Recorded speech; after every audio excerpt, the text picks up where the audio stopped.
अस्सलामुअलैकुम my YouTube family, क्या हाल है सबका? सब ठीक ठाक है? सो जी welcome to another day and another vlog. और आज जो है ना वो मैं अब उठ चुकी हूँ, सुबह हो चुकी है, मैं नाश्ता कर रही हूँ। तो चले जी, अब मैं आप लोगों के साथ शेयर करती हूँ कि मैं इतना सा ऑयल जो है ना, ये अभी ऑयल ज़्यादा था, इससे भी कम 1 टीस्पून ऑफ ऑयल में मैं अपने लिए एग फ्राई करती हूँ मॉर्निंग में। और अगर जिस तरह आज ये थोड़ा सा ऑयल ज़्यादा डल गया तो इसके अंदर मैं इसको बाद में मैं टिश्यू पेपर से साफ़ कर लेती हूँ जब मैं इसको खाती हूँ। तो जी आज मैंने बनाना था, ये थोड़ा सा मैंने कहा था कि मैं ना इस टाइप का ऑमलेट बना के खाऊं। तो मैंने इस अंडे के अंदर ना इसी अंडे को अच्छी तरह मतलब ऑमलेट टाइप इसका बना लिया। तो इस पर नमक और काली मिर्च डाल दी थी। साथ में मैंने लिए थे 2 टोस्ट, क्योंकि मेरा बहुत दिल कर रहा था मज़े का नाश्ता करने का। और ये उन दिनों की वीडियो है जब मैं थोड़ी सी मैंने डाइटिंग स्टार्ट की थी। तो मैंने बहुत सारे व्लॉग्स रिकॉर्ड किए हुए हैं जो कि अब आहिस्ता आहिस्ता इन ऑर्डर आप लोगों के साथ आ जाएंगे, और फिर साथ साथ डेली डेली मैं व्लॉग डाला करूँगी। तो जी आज मैं ये अंडा खा रही हूँ और साथ, और उसके बाद मैं जाऊँगी जी शॉपिंग पे। आप लोग मुझे ये बताएं कि आप लोगों में से किस किस को शॉपिंग करना बहुत ज़्यादा पसंद है। मैं तो shopping is a complete therapy for me. मैं जब भी मेरा मूड डाउन होता है, I am not feeling good, या मुझे कोई टेंशन या परेशानी होती है, या वैसे ही मैं डाउन फील कर रही होती हूँ, तो मैं जो है ना वो थोड़ी सी शॉपिंग करने के लिए चली जाती हूँ। शॉपिंग करने से जब हम बाज़ार में मैं जाती हूँ तो कुछ मुझे नहीं भी चाहिए हो और कुछ मुझे पसंद आ जाए तो मैं वो भी ले लेती हूँ, और साथ साथ आइडिया भी जाता है कि बाज़ार में किस तरह का जो आया हुआ है मटेरियल। अच्छा, उस दिन जौन सा है ना वो मैंने नाश्ता किया पहले, और फिर मेरी बेटी ने स्कूल जाना था, उसको थोड़ा सा स्कूल में कोई काम था अपने, तो मैंने उसको उसके स्कूल छोड़ा और मैंने कहा चले मैं थोड़ी देर बाज़ार चली जाती हूँ। तो मैं चली गई जी राजा साहब पे। ये राजा साहब जो है ये गुलबर्ग में वाकई बहुत बड़ा स्टोर है। वहाँ पर बहुत प्यारे प्यारे कपड़े मिलते हैं। यहाँ पर कपड़े हैं, ज्वेलरी है, वॉचेस हैं, फिर जो है वो कॉस्मेटिक्स हैं, देन इनके पास बच्चों के कपड़े भी हैं, आदमियों के कपड़े भी हैं, और इनके पास शूज़ भी हैं, और इनके पास और क्या क्या है, इनके पास सबसे जो हम सब औरतों की पसंदीदा चीज़ है क्रॉकरी भी है। तो मैं आज आप लोगों को थोड़ा थोड़ा इधर शॉप की सैर भी करा रही हूँ और साथ साथ देख रही हूँ। ये जी कुछ सूट्स हैं जो डिफरेंट ब्रांड्स के डिस्प्ले किए हुए थे, और मेरा हाल है ये वाले जो है ना ये सोबिया नज़ीर के ड्रेसेस हैं। अच्छा, ये वाले जो ड्रेसेस हैं टाई एंड डाई वाले, ये मुझे ऑनलाइन बहुत पसंद आए थे दोनों। इसका ये वाला कलर भी और एक पर्पल सा आगे जो रेड के साथ है। लेकिन मुझे मोस्ट ऑफ द टाइम जो कभी किसी ड्रेस मुझे डाउट होता है ना, तो मेरी कोशिश होती है कि मैं उसका डिस्प्ले किया हुआ ड्रेस देख कर ही लूँ, क्योंकि कैटलॉग में कई दफ़ा उन्होंने कलर्स को और एम्ब्रॉयडरीज को थोड़ा सा एक्सेंचुएट किया होता है एडिटिंग के साथ, जो कि अगर हम ऑनलाइन मंगवा लेते हैं तो वो सूट की इतनी लुक नहीं आती। तो मेरी कोशिश होती है कि मैं देख कर ही लूँ। तो उस दिन मैं थोड़ा सा इसलिए फिर रही थी कि ज़रा आइडिया करूँ कि किस तरह के कपड़े बाज़ार में आए हुए हैं। तो ड्रेस तो ऐसा मुझे कोई भी पसंद नहीं आया। ये मैं देख कर लेने के लिए गई थी, ये टाई एंड डाई वाले, लेकिन मुझे ये भी पसंद नहीं है। अच्छा, ये इलाना ब्रांड जो है ना, ये राजा साहब का अपना ब्रांड है, और इसके भी ड्रेसेस अच्छे होते हैं, और तकरीबन 6-7,000 टाइप इनकी प्राइस है। बाकी जो डिज़ाइनर लॉन्स हैं वो बहुत एक्सपेंसिव हो गई हैं ओवर द टाइम। 15, 16, 17 इस टाइप के ड्रेसेस आए हैं इस दफ़ा गर्मियों में। तो कुछ ब्रांड्स के हैं जो थोड़े से जो है ना वो सस्ते आते हैं। अच्छा, फिर ये यहाँ पर इन्होंने ऐलान के लगाए हुए थे कपड़े, वो देखे, और बस मतलब थोड़ा सा टाइम भी मुझे पास करना था, तो मैंने कहा चले टाइम भी अच्छा गुजर जाएगा, साथ साथ मैं शॉपिंग भी कर लूँगी। कुछ पसंद आ गया तो ठीक है, वरना विंडो शॉपिंग से। वैसे मोस्टली मैं ना विंडो शॉपिंग के हक़ में नहीं होती हूँ, क्योंकि I don't like wasting my time. बाज़ार में फिर के मुझे कुछ लेना हो मैं तभी जाती हूँ, और या मेरा कोई मूड हो कि I should go for some shopping, मतलब कुछ ख़रीदना मैं चाह रही हूँ तो मैं बाज़ार जाती हूँ, फिर कुछ ना कुछ तो पसंद आ ही जाता है। लेकिन कभी मैं विंडो शॉपिंग के हक़ में नहीं होती। मैं कभी बाज़ार ये सोच कर नहीं जाती कि मैंने आज कुछ नहीं लेना, जो मुझे पसंद आ जाए वो मैं ले लेती हूँ। तो जी ये ज़ारा शाहजहाँ के थे यहाँ पर ड्रेसेस, और ये देखे मैंने।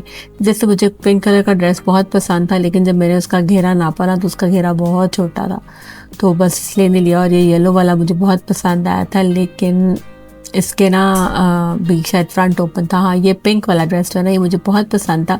एक तो इसकी शर्ट जो थी वो स्ट्रेट शर्ट बन रही थी, मेरी शर्ट तो थोड़ी सी ए लाइन टाइप होती है, और साथ में जौन सा है ना वो इसका जो है ना ये जो बुढ़ार्ट्स बने हुए थे ना, इन्होंने थोड़ा सा मुझे डिसअपॉइंट किया। द प्रिंट है। तो मैं सोचा चले थोड़ा सा फिर के देखती हूँ कि जो सादे प्रिंट्स के सूट्स होते हैं वो कैसे यहाँ पे मौजूद हैं, क्योंकि इनको भी मिक्स एंड मैच करके बनाया जा सकता है कोई dress. But the lawn was not impressive कि इतने कोई ख़ास प्रिंट्स नहीं थे और prices were too high as मतलब उनके जो कपड़े की क्वालिटी थी ना उसके हिसाब से प्राइसेस बहुत हाई थी। तो इससे बेहतर तो ये है कि आप लाहौर सेंटर चले जाएँ और वहाँ से प्रिंटेड कपड़े ख़रीद लें। तो कुछ मैंने अपने लिए लेना भी होता है, कुछ मैं आप लोगों के लिए भी थोड़ा सा सर्वे करती हूँ कि मेरे फॉलोअर्स को भी मैं गाइड कर सकूँ कि आप लोगों को क्या चीज़ कहाँ से अच्छी मिलेगी, ताकि आप लोग मेरे साथ साथ देख लें। ये कुछ बहुत फेमस ब्रांड्स के सूट्स नहीं थे, लेकिन इनके पास कपड़े अच्छे होते हैं अगर आपने वाकई कपड़े ख़रीदने और आपका अच्छा मूड हो। ये बिन सईद की बहुत आजकल हाइप है और मतलब इनकी भी सुना है कि लॉन बहुत अच्छी है। अच्छा, मुझे ना ये ब्लू वाला ड्रेस बहुत पसंद आया था और इसकी प्राइस तकरीबन 7000 टाइप थी। इस ड्रेस का प्रिंट इस सीज़न में ना मुझे इस समर्स में मुझे ब्लू एंड वाइट जो है ना वो बहुत कलर अपील किया है and I am just in love with इस कलर स्कीम। और मैंने 2-3 ड्रेसेस बनाए हैं जो ब्लू और वाइट है और इस टाइप के प्रिंट्स मुझे बहुत पसंद आ रहे थे। लेकिन जब मैंने लॉन को टच किया ना तो लॉन जो थी ना वो इतनी ज़्यादा वो नहीं थी, फ़ाइन नहीं थी। और बहुत ज़्यादा फ़ाइन लॉन ना होना, थोड़ा सा अंदर मिक्स अगर हो तो मैं वो कपड़ा नहीं पहन सकती, मेरा फिर वो पड़ा ही रह जाता है। तो बस ऐसे मैंने रोम अराउंड किया, डिफरेंट कपड़े देखे और मतलब शॉपिंग करके मज़ा भी आता है, लेकिन आपको ओवर स्पेंड भी नहीं करना चाहिए। ये मैं बात ज़रूर करूँगी, माइंडफुली शॉपिंग क्या करें, जिन चीज़ों की ज़रूरत होती है वो लेनी चाहिए। ज़रूरी नहीं होता कि जो चीज़ पसंद आ रही वो भी आपने ज़रूरी ख़रीदनी है। जो चीज़ नहीं अच्छी लग रही, मतलब ज़रूरी नहीं कि जो चीज़ पसंद आ रही होती है वो उसका हमें फ़ायदा भी होता है। कई दफ़ा ये होता है कि चीज़ हमें अच्छी लग रही होती है लेकिन वो हमारे काम की नहीं होती। तो शॉपिंग माइंडफुली क्या करें, जब मैं अपनी क्लोजेट को प्लान करती हूँ ना हर सीज़न में, तो मेरा हमेशा ये प्लान होता है कि मैं हर तरह का हर रंग का एक ड्रेस बनाऊँ। फिर जब मेरे पास सब रंग के कपड़े हो जाते हैं ना इस तरह जो मेरी पसंद के कुछ नए, तो फिर मैं कलर्स को रिपीट भी कर लेती हूँ या कोई बहुत अपीलिंग लगता है तब। और इसके बाद फिर मैं ज़रा थोड़ा सा ऊपर वाले पोर्शन में चली गई। यहाँ पर इनके पास लड़कों के कपड़े हैं और बुरंदा सतरंगी का भी काउंटर है, पिचा, कोल, इंजन और इस टाइप के ब्रांड जो लड़कों के कपड़ों के हैं वो भी हैं। तो ये वाली जो वीडियो है ना ये तब की है जब अभी समर सीजन स्टार्ट हो रहा था। राजा साहब में बहुत अच्छी वैरायटी होती है कपड़ों की भी, सब चीज़ों की भी। बस माइंडफुली थोड़ा सा शॉपिंग करने की ज़रूरत होती है क्योंकि यहाँ पर हर कैटेगरी की चीज़ होती है, महंगी से महंगी भी और सस्ती से सस्ती भी। It all depends on your pocket और आपकी जो है ना वो उस पर डिपेंड करता है सेंस पे कि आपको क्या पसंद आता है। इवन बच्चों के कपड़े भी यहाँ पे बहुत प्यारे होते हैं। लास्ट ईयर मैं अम्मी के साथ यहाँ पर गई थी और यहाँ पर से हमने काफ़ी बच्चों की शॉपिंग की थी। शर्ट्स बच्चों की बहुत प्यारी थी, मोहम्मद अली के साइज़ की, और कपड़े वगैरह भी। और कई दफ़ा तो हम ऑनलाइन भी शॉपिंग कर लेते हैं बहुत सारी। तो मोस्टली होता है कि शॉप्स, बड़ी सी शॉप्स, जितने भी स्टोर है ना, ये लोग मना कर देते हैं कि आप लोग ना वीडियो ना बनाएं। हालांकि व्लॉग्स वगैरह से वीडियो बनाने से तो काफ़ी ज़्यादा आइडिया हो जाता है। जैसे मैं भी बहुत सारे लोगों के व्लॉग्स देखती हूँ कि कौन से मॉल में कौन सी दुकान पर क्या अवेलेबल है, बंदा जाके आराम से ले लेता है। लेकिन पता नहीं कि ये क्यों मना करते हैं इनके वीडियो बनाने से। खैर, इसके बाद मैं आ चुकी थी यहाँ पे क्रॉकरी सेक्शन पे। और बर्तन आपको पता है कि हम सब लेडीज़ की कमज़ोरी है, जितने भी हो जाए उतने काम में, जितने डेकोरेशन पीसेस हो जाए उतने ही काम है। लेकिन बस ये भी मैं बहुत माइंडफुली अब ख़रीदती हूँ। अगर कोई बहुत प्यारा सा पीस हो तो मैं ख़रीदती हूँ कि मुझे लगता है कि मेरा घर अब जो माशाल्लाह से है ना वो पूरा फुली डेकोरेटेड है और उसमें किसी भी नई चीज़ की ज़रूरत नहीं है, क्योंकि फिर चीज़ें सर पे गिरने लग जाती हैं। और अगर मैं कुछ नया ख़रीदती हूँ तो मैं पुराने वाले को ना कहीं पे कुछ दिनों के लिए नज़र से हटा के रख देती हूँ या फिर उसको डिस्पोज ऑफ कर देती हूँ। तो ये जिस तरह के जो वाइट अर्न्स जो पड़े हुए इस तरह के तो मेरे पास हैं और बिग साइज़ के हैं। तो जब मैं यहाँ वीडियो बना रही थी ना तो मुझे वो जो शॉपकीपर था ना उसने मना कर दिया कि अब यहाँ वीडियो ना बनाएं। तो बस फिर इसलिए मैंने जो है ना वो वीडियो बनानी इसके बाद बंद कर दी थी, कुछ डिटेल में बना नहीं सकी। और ये लैम्प्स आजकल बहुत फैशन में नहीं, हम लोगों ने भी एक लिया हुआ है, अपने उधर रखा हुआ है, ऑफिस में रखा हुआ है मेरे हस्बैंड ने। तो स्टोरेज बॉक्स यहाँ बहुत अच्छे होते हैं। किचन एक्सेसरीज बहुत अच्छी है, देखें जिस तरह ये ट्रॉलीज़ हैं, they are very nice and very space savers हैं और ऑर्गेनाइज चीज़ें बहुत अच्छी हो जाती हैं। तो आप लोगों में से यहाँ जाना कौन पसंद करता है मुझे ज़रूर बताइएगा। और सब्सक्राइब नहीं किया ना अगर अभी तक तो चैनल को सब्सक्राइब भी कर दें। आई वॉज किलिंग टाइम क्योंकि मैंने बेटी को स्कूल में छोड़ा हुआ था। बस उसके बाद मैं यहाँ से होकर लरैब को स्कूल से लिया and then I came home. घर आके मैंने खाना शाना बनाया और उसके बाद फिर जो था ना वो उस दिन रात को मोहम्मद अली का बर्थडे था, तो उसको सब ने विश करने आना था। बस उसकी तैयारी शुरू हो गई। जब सब विश करने आते तो केक तो ले ही आते, तो हमको साथ पिज़्ज़ा या कुछ सा चीज़ ऑर्डर कर लेते हैं।